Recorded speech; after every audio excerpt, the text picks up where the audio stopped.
우리가 어제 앞서서 보았던 느헤미야 8장은 학사 겸 제사장 예스라로부터 하나님의 율법 말씀을 듣고 신령의 부흥과 함께 하나님의 명령을 준행하는 신앙 개혁을 일어났던 일을 기록하였습니다.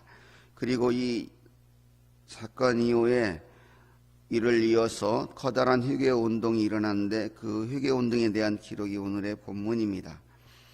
1절에서 3절은 백성들의 회개의 모습이고 4절에서 38절은 레위인의 기도입니다. 이러한 본문을 통해서 우리는 죄악된 삶을 돌이켜 회개하고자 하나님 앞에 서려는 자들의 바른 회개의 모습을 보게 됩니다.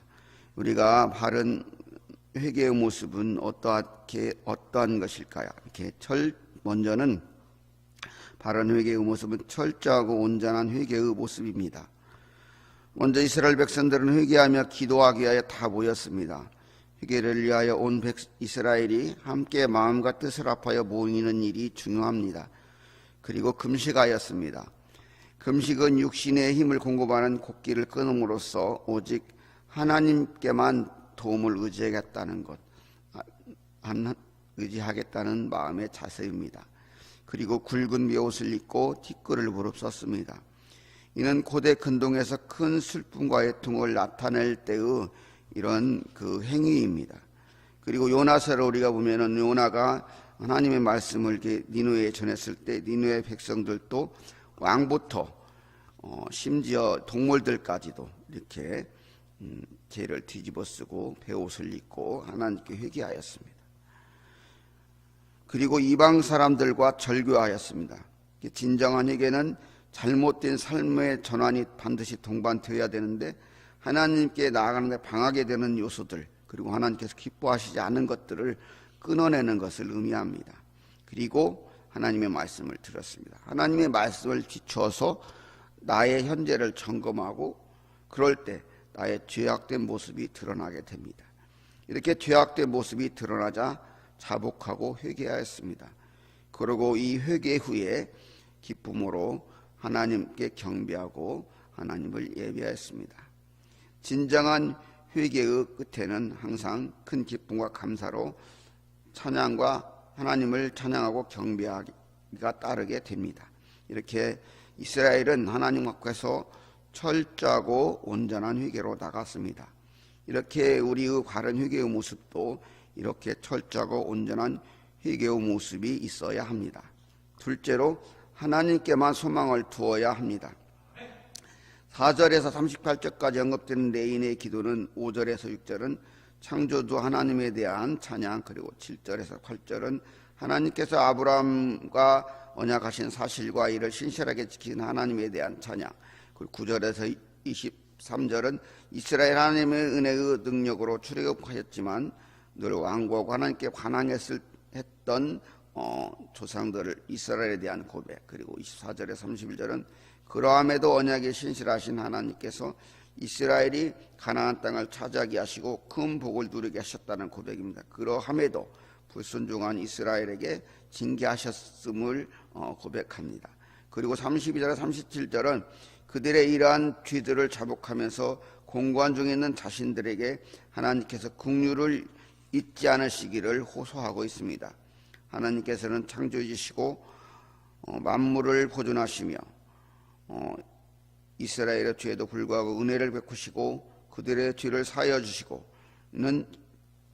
주시는 긍휼의 하나님이시고 이스라엘은 수없이 변귀하여도 한번 약속하신 언약을 신실하게 지키시는 하나님이십니다. 그리고 하나님께서 요구하시는 것은 오직 순종입니다. 하나님으로 인하여 이러한 하나님을 인해서 레위인들은 소망을 가지고 하나님께 나와서 이스라엘의 지난 죄를 자복하고 회개하며 하나님의 긍휼과 은혜를 구하고 있습니다. 범죄한 우리가 진정한 회개로 나갈 수 있는 것은 이렇게 소망의 하나님이 계시기 때문입니다. 그래서 우리는 진정한 회개를 위해서는 하나님께만 소망을 두어야 합니다. 끝으로 하나님께 온전한 순종으로 나가야 됩니다. 이스라엘은 곤고함과 이스라엘의 공고함은 하나님께 대한 불순종으로부터 비롯되었습니다. 내인들이 고백한 것처럼 이스라엘의 죄악에도 불구하고 하나님께서는 신실하게 약속을 지키시고 끊임없이 용서하시고 은혜를 베풀어 주셨습니다.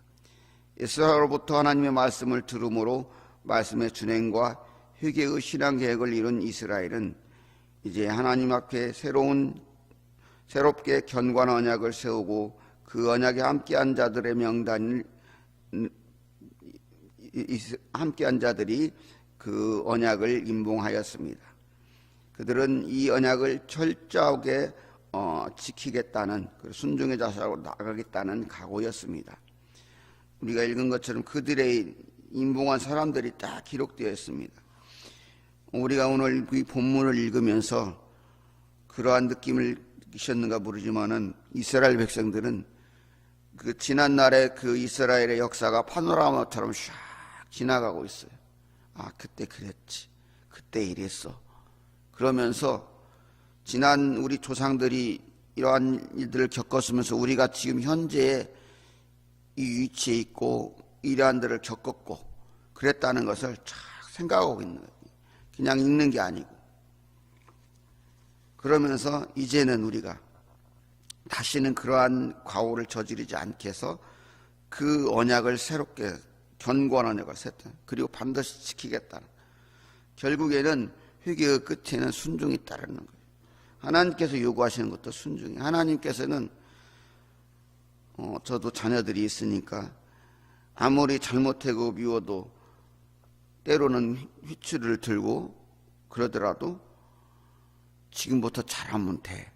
지금부터라도 엄마 말, 아빠 말 잘 듣고 제대로 하면 된다. 하나님도 그러세요. 우리들이 실수하지 않는 사람이 누구 있습니까? 저도 마찬가지고. 하지만 하나님께서는 계속 한번 택한 백성을 천국까지 인도하기 위해서 계속 기회를 주시고 계속 돌이키게 하시고 또다시 이 자리에서 새로 시작하면 된다. 말씀에 순종하면 된다. 바른 회개의 모습은 그래서 순종으로 나가는 거예요. 하나님께서는 이스라엘 백성들을 출애굽하시고 가나안 땅을 기업으로 주셨어요. 그렇지만 그들은 배부르고 등 따시니까 하나님을 떠나서 하나님의 말씀 배반해서 결국엔 나라가 망하고 400년 애굽의 노예 생활과 같이 다시 또 70년 바벨론 노예 생활을 하게 되었던 거예요. 우리의 삶의 자리, 우리가 가지고 있는 모습이 어디에 있고 어떤 형편에 있냐가 중요한 게 아니에요. 하나님의 말씀을 따라서 살고 있는가, 하나님께 순종하고 있는가, 그것이 중요한 거예요. 이스라엘을 통해서 말씀을 들으면서 이스라엘 백성들은 그것을 깨달은 거예요. 그래서 회개하게 된 거예요. 회개는 다른 것이 아니라고 저는 생각합니다. 변화예요. 내가 잘못된 길을 돌이키는 거예요. 회개는 하였는데 그 전의 모습과 똑같고 똑같이 살면은 회개를 할 수가 없는 거예요. 그래서 진정한 회개의 자세에는 그래서 예배의 찬양과 그 경배가 따르게 되는 거예요. 왜냐하면 하나님께 돌아왔다는 표시잖아요. 그리고 순종이 따르게 되는 겁니다. 우리가 때로는 실수하고 뒷가운데 빠질 수도 있어요. 그렇지만 이렇게 온전한 회개의 삶으로 나갈 때 다시 우리는 일어설 수가 있고 하나님께서는 다시 또 일어서게 하십니다. 늘 그러한 참된 회개의 삶으로 하나님의 은혜와 복을 누리며 승리의 삶을 살아가시는 봉산교회 성도님들 되시기를 소망하며 기도합니다.